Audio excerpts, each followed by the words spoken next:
आज हम पढ़ेंगे क्लास 7 की किताब रुचिरा से त्रयोदश पाठ अमृतम संस्कृतम। संस्कृत अमृत के समान है। ठीक है। विश्वस्य उपलब्धासु भाषासु संस्कृत भाषा प्राचीनतमा भाषा अस्ति। देखिए, विश्व में जितनी भी, संसार में जितनी भी भाषाएं जो उपलब्ध हैं उनमें सबसे पुरानी जो भाषा है वो कौन सी भाषा है? संस्कृत भाषा। तो हम इस चैप्टर में संस्कृत भाषा के महत्व को पढ़ेंगे। ठीक है। विश्वस्य यानी संसार की, उपलब्धासु यानी उपलब्ध भाषाओं में या प्राप्त भाषाओं में, संस्कृत भाषा प्राचीनतमा यानी पुरानी, भाषा अस्ति यानी भाषा है। संसार के प्राप्त भाषाओं में संस्कृत भाषा पुरानी भाषा है। भाषेयम अनेकाशां भाषाणां जननी मता।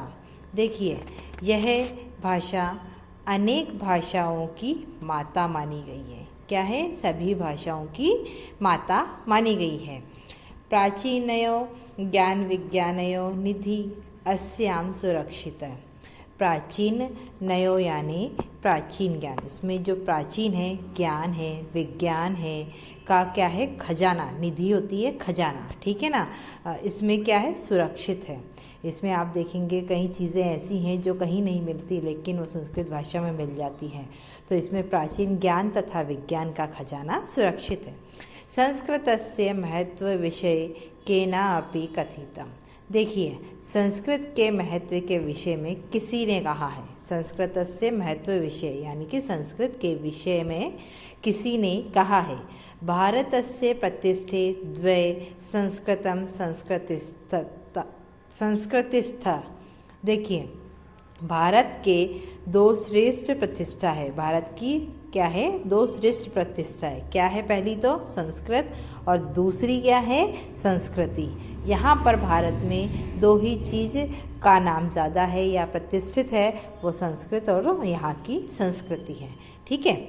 इयम भाषा अति वैज्ञानिकी। यह भाषा क्या है? बहुत ही या अत्यधिक वैज्ञानिक है। केचन कथयन्ति, कुछ कहते हैं, यत् कि संस्कृतमेव संगणस्य कृते सर्वोत्तमा भाषा। देखिए, अब इसमें यह है कि संस्कृत भाषा ही कंप्यूटर के लिए क्या है? सर्वोत्तम भाषा मानी है कि भाई अगर संस्कृत में कंप्यूटर आ गया तो सारी चीज़ें उसके अंदर आ जाएंगी। तो संस्कृत के लिए, जो कंप्यूटर के लिए जो भाषा सबसे अच्छी है वो कौन सी है? संस्कृत मानी गई है। अस्या वाङ्मय वेदे पुराणे नीतिशास्त्रे चिकित्सा शास्त्र आदिभिश्च समृद्धम अस्ति। देखिए, अब इसमें क्या है? इसका जो साहित्य है, अस्या यानी इसका, वाङ्मय, इसका जो साहित्य है वो वेदों, पुराणों, नीति शास्त्रों तथा चिकित्सा शास्त्र, ठीक है, आदि के द्वारा समृद्ध है। आप लोगों ने देखा है पुराना जो आयुर्वेद है, या आप देख लिए तो पुराने जो आयुर्वेद के जितने भी ज्ञान हैं वो सारे किस्में संस्कृत भाषा के अंदर हैं। उनमें से पढ़ करके लोग जड़ी बूटियाँ बनाते हैं। आपने पुरानी किताबें देखी होंगी हमारी, तो उनमें क्या है? जो रामायण है, महाभारत है, ये सब क्या थी? पुरानी थी। इनको देवों की भाषा भी बोली जाती संस्कृत को। क्यों? क्योंकि उस टाइम में लोग क्या करते थे? संस्कृत बोलते थे। संस्कृत से ही हिंदी का उद्गम हुआ है। ठीक है। तो इसमें बताया कि इसका जो साहित्य है वेदों, पुराणों, नीति शास्त्र और चिकित्सा शास्त्र आदि के द्वारा समृद्ध है। अब देखिए, कालिदासादीनां विश्व कवीनां काव्य सौंदर्यम अनुपम। देखिए, अनुपमम, कालिदास आदि विश्व कवियों के काव्य का सौंदर्य संस्कृत में अतुलनीय है।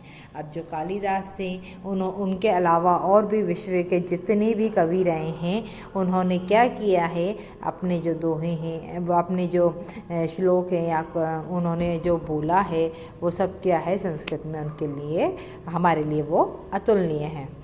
फिर आपके आया कौटिल्य रचितम अर्थशास्त्रम जगति प्रसिद्धम अस्ति। देखिए, और कौटिल्य के द्वारा रचित, जो कौटिल्य जो थे उनके द्वारा रचित अर्थशास्त्र संसार में प्रसिद्ध है। ठीक है ना। वो भी क्या था? संस्कृत भाषा में ही था।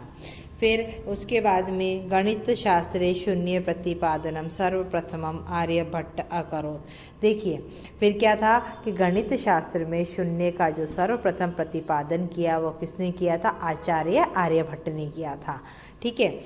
फिर चिकित्सा शास्त्रे चरक श्रुतयो योगदानम विश्व प्रसिद्धम। अब चिकित्सा शास्त्र में महर्षि चरक नाम के जो थे तथा सुश्रुत का योगदान विश्व प्रसिद्ध। चिकित्सा शास्त्र में किनका योगदान प्रसिद्ध है?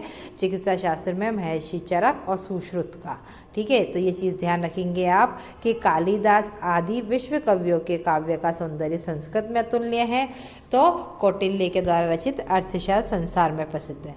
गणित शास्त्र में शून्य का सर्वप्रथम प्रतिपादन आचार्य आर्यभट्ट ने किया था और चिकित्सा शास्त्र में महर्षि चरक तथा सुश्रुत का योगदान विश्व प्रसिद्ध है। ठीक है। संस्कृते यानि अन्यानि शास्त्राणि विद्यन्ते तेषु वास्तुशास्त्रम, रसायनशास्त्रम, खगोल विज्ञानम, ज्योतिषशास्त्रम, विमानशास्त्रम इत्यादि नाम उल्लेखनीय नाम।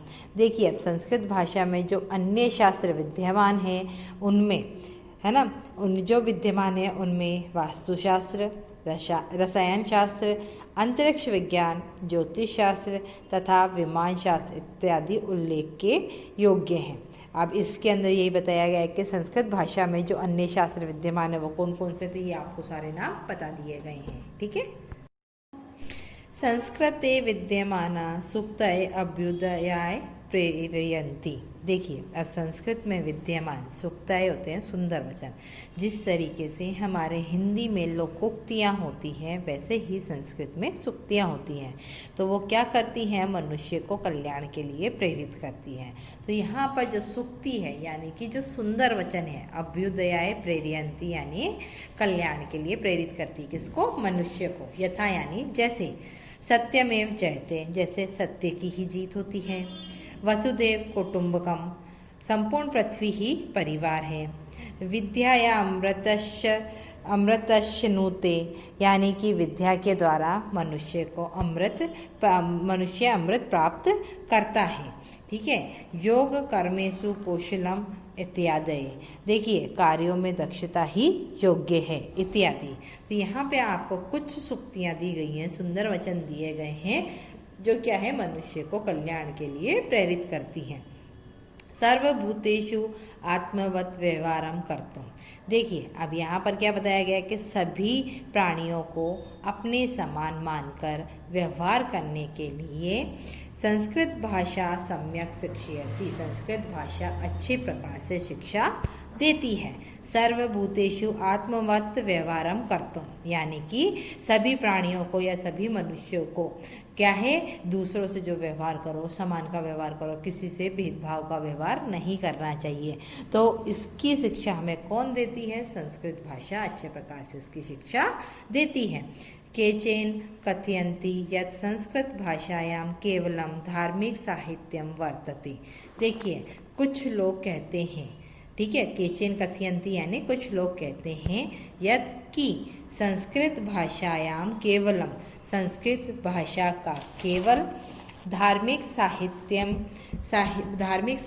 वर्तते, धार्मिक साहित्य मौजूद है।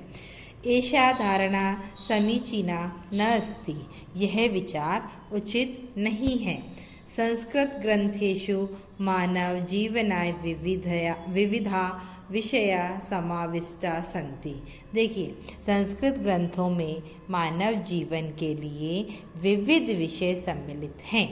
संस्कृत ग्रंथेषु यानी संस्कृत ग्रंथों में मानव जीवनाय, मानव जीवन के लिए, विविधा यानी कि विविध या अनेक प्रकार के, विषय यानी विषय, ठीक है ना, समाविष्टा संति यानी सम्मिलित हैं। महापुरुषाणाम, अब देखिए अब इसमें बताएंगे आपको कि महापुरुषों की, जैसे महापुरुषों की बुद्धि है, उत्तम लोगों का धैर्य है, तो वो सब किसमें है? इसके मानव जीवन के विविध विषयों में सम्मिलित है। तो हमारे यहाँ पर क्या था? संस्कृत ग्रंथों के अंदर ये सब चीज़ें हमको मिलेगी। महापुरुषाणाम मति, यानी कि महापुरुषों की बुद्धि। उत्तम जनानाम धृति, उत्तम लोगों का धैर्य। सामान्य जनानाम जीवन पद्धति, सामान्य लोगों की जीवन पद्धति, यानी कि उनके रहन सहन का जो भी कुछ है कि किस तरीके से है, च वर्णिता संति, इसमें क्या है, वर्णित है। तो महापुरुषों की बुद्धि हो, चाहे उत्तम लोगों का धैर्य हो, चाहे सामान्य लोगों की जीवन पद्धति कैसी थी, क्या थी, तो वो क्या है, संस्कृत में ही वर्णित है।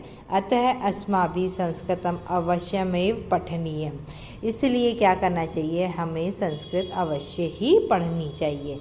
तेन मनुष्यस्य समाजस्य च परिष्कारः भवेत्, उससे क्या होगा, मनुष्य का और समाज का सुधार हो सके। ठीक है। उक्तच यानी कि कहा भी गया है।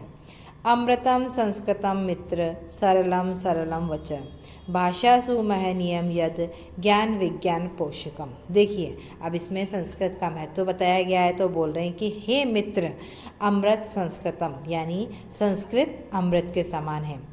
सरल सरसम सरलम वच, देखिए सरसम यानी रसयुक्त, तथा कैसी है उसकी वाणी, सरल है, रसयुक्त है और उसकी वाणी सरल है। भाषासु महनीयम यद, भाषाओं में जो क्या है, आदरणीय है, और क्या है, ज्ञान विज्ञान का पोषण करने वाली है। तो वो कौन है, संस्कृत है। तो संस्कृत को किसके समान माना गया है, अमृत के समान। तो ये एक छोटा सा चैप्टर था, संस्कृतम अमृतम संस्कृतम।